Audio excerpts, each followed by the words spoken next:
Ciao ragazzi, può succedere che quando arrivi in certi posti ti chiedi perché?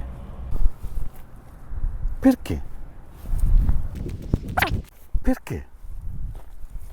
Cioè, Franco, perché un vigneto nella profonda pianura veronese? Perché siamo a Gazzo Veronese. Com'è nata questa idea?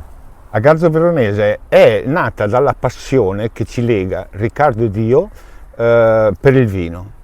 Ci siamo chiesti per degli anni perché non facciamo un vino noi, finché una sera abbiamo deciso perché no.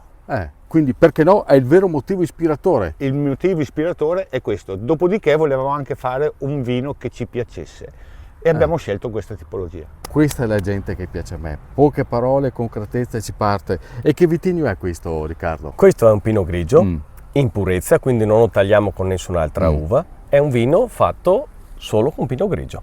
E che cosa dà questo terreno? Visto che uno pensa in pianura, ben al Reghiso vengono bene i seminativi, gli ortaggi, uno non pensa al vino. E invece che cosa dà questa terra all'uva e al vino quindi? Questa favolosa fertilità del terreno dà una mineralità e anche una sapidità al vino che Stefano ti stravolgerà. Mi farà ancora chiedere perché. Perché l'hanno fatto? Perché? Perché come sarà questo vino?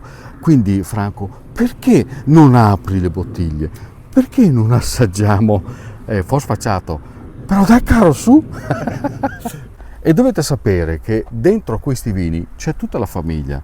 Franco che è il socio, dopo che Sergio, il papà di Riccardo, e c'è anche Martina. L'ultima arrivata.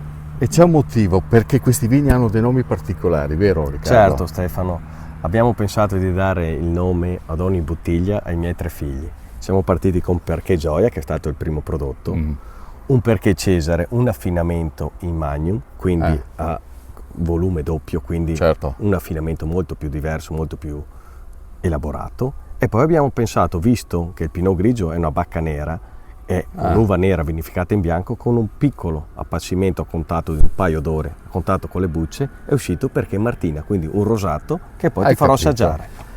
Sono qua apposta. Martina, sei contenta che c'è un vino che porta il tuo nome? La moglie è astemia, purtroppo, e niente. La nome è astemia? La moglie è astemia, quindi niente vino.